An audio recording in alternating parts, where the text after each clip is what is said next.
Hey there friends, Nibs again, out here in the garage tonight, doing a little bit of goofing around, and I wanted to let you guys see a cool gun that was actually given to me a couple weeks ago at the Baldwinsville Air Gun Show by a guy that actually watches my channel quite a lot, from what I understand.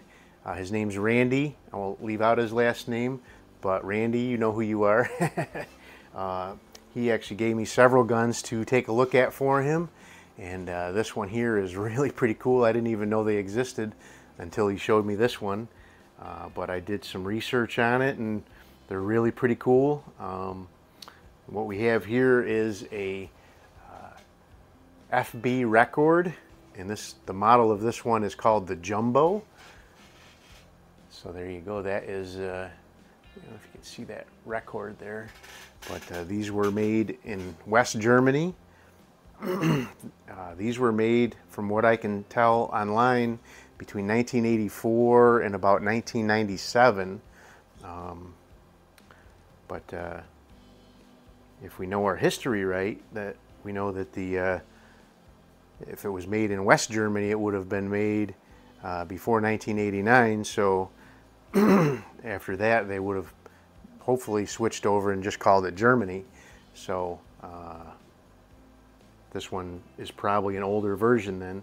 I really don't know 100% certain that that's the case, but the product was made between 84 and 97, so it could be anywhere in those days.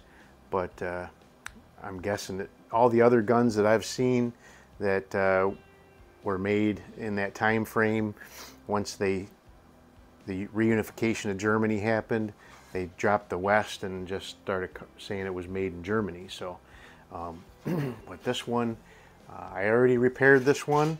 It was my first time working on one of these, and it really took a little bit of tinkering and figuring out, so I didn't record it, but I'll show you guys some pictures I took along the way.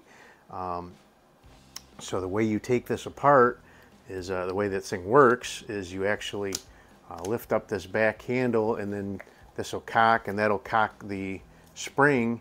The piston actually pulls forward on it, and when you cock it, and then it flies backwards, and then the air actually comes out the passages around the barrel, and there's actually a seal there, and when you close this down, that seals around that that closes up that seal, and then the air comes out through there and then back down through the barrel. So the barrel goes all the way back to the back edge here and goes out the front. So it's a really pretty cool design.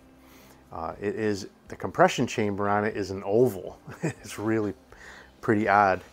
But so the way you take this thing apart is, the first thing you got to do is, there's two screws on this left-hand side of the gun. You want to have like a clamp on here to hold this, because it could be under spring pressure and could go flying. So you take those two screws out, and then this back little plug comes out and will expose where the compression seal is supposed to be. Now this one, the compression seal is completely obliterated in this. I have a few pictures of it. So this is the picture of inside before I started cleaning it out. Just totally all goobered up in there. This next picture is actually the back half of this block, just laying there with that's where most of the piston seal was actually sitting, was just kind of glued. It looked like granulated sugar that had like maybe honey mixed in with it, or olive oil or something weird like that. Just looked like sand with oil mixed in it, some clear oil. But Randy had already bought a seal kit. You can get these on eBay. I actually found them on eBay. I'm pretty sure that's where he got his. If he didn't, that's where the same seal kit can be bought. And these original ones were a plastic or some sort of, synthetic material. But some guy, some entrepreneur figured out that this gun should have a leather seal, and it'll probably be a lot more durable. And he made a press and started making these seals. And here's a picture of the seal put back in this one. When I was taking it apart, there's 2 slot head screws in the back holding what would have been the old seal on, and I just put my screwdriver on there and just started twisting, and one of the screws completely fell apart. And then, so I didn't even try the other one. I actually got my Knipex pliers and very gingerly got a hold, not inside the gun, but very gingerly got a hold of that one that was broken and just started rocking it back and forth, and finally got it to start to move, and I was able to get it out. And I did the same thing with the other one. It was frozen in there pretty good too. Luckily, I never throw anything away, so I had I used to be big into RC cars. It uses a lot of tiny metric hardware. This was a 2mm very fine pitch thread screw, and I found a couple of very, very closely matching. Well, they were the right thread and pitch and everything, but these ones actually had a small Phillips head on them, and I found a little tiny washer that I was able to put on there to kind of match the size of the old screw head on the old one. So got it all in there. I actually getting more and more into doing guns with leather in them, so I actually bought myself some pure neat's foot oil because I've been told that's the right stuff to use on leather. So I've conditioned this one with the leather neat's foot oil, or the neat's foot oil, and I've done quite a few shots with it already, and it really seems to be shooting nice. So let's go ahead and do some plinking with it. It's a really, it's not a very powerful gun. I'm guessing I haven't even ran it across the crony. I'm not even going to bother. It's working good. It's not going to get working any better by me running across the crony. So, but I'm going to guess it's doing probably around 450, 500, maybe 450. But we're just gonna, I'm just put a can up and I'm going to start cutting it. So you just basically you open that up just like you would one of those single stroke pneumatics. Then you put your pellet back in the back here. Really seems to like these JSB 844s. Close that down. It does have a safety here. I already have it off. And you're ready to shoot.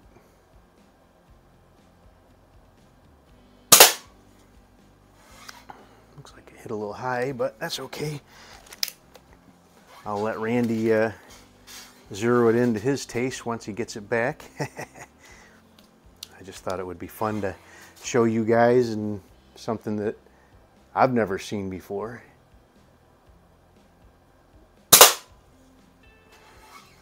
But it definitely is packing a punch, for sure. It's shooting good. So the seal kit does come with some new rubber O-rings, one for this back seal and one for to seal around this rear block. So that's you know, a gun that's 20 some years old. You definitely want to change out all of the rubber seals and stuff. But really is pretty accurate, especially a gun as small as this with tiny little sight radius on it and pretty short barrel. But it is it's not unpleasant to shoot. The recoil is going in the opposite direction than, you know, most springers would be going. So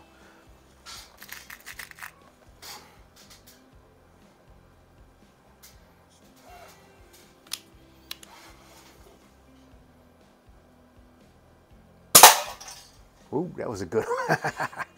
But most of these, you know, most of these would have come with that synthetic seal, and they were notorious for failing and failing early.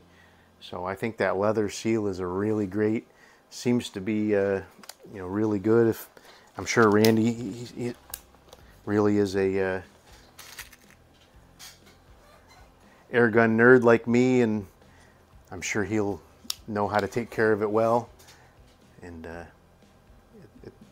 I need to find me one for my collection too. There is another record called a Challenger, I think it is, something along those lines. And it also, I shot that one a little low just to see what,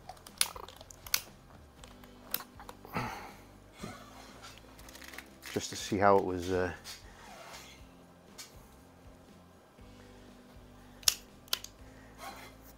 So if you're looking for something oddball, there's only one of these for sale right now on on eBay, and they're asking $400 for it. So, or maybe it's more than that. I think it was more than that actually.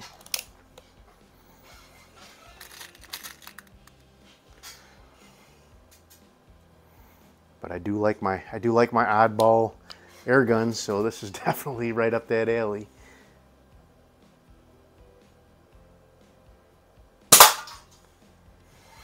Can't argue with how well it's working now, though. I'll probably put a couple more drops of that neat's foot oil in there before I pack it up and send it on back to Randy.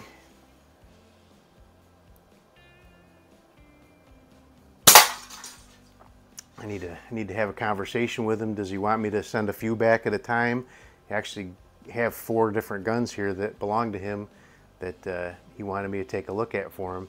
This is the first one I've gotten repaired and up and running, so I don't know if he wants to get them back a little bit at a time, because I only got so much time to repair stuff, so I'm not going to be able to take care of them all.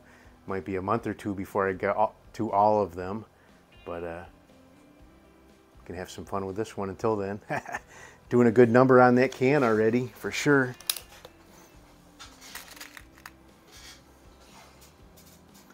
And I will be searching for one of these. I don't mind, I'll buy one that's a fixer-upper.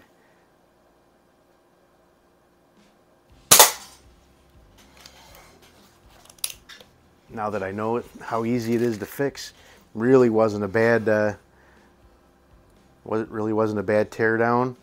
I did find I've seen this before, Jimmy D's air gun, antique air gun adventures or something like that. If you look up Jimmy D's, you'll find a website. He has a really nice tutorial on how to break this down, text written up, breakdown on how to, and he actually had an exploded diagram of this, and I'll put that up here now. You guys can see that. Really interesting to see the oval shaped piston seal and all that. So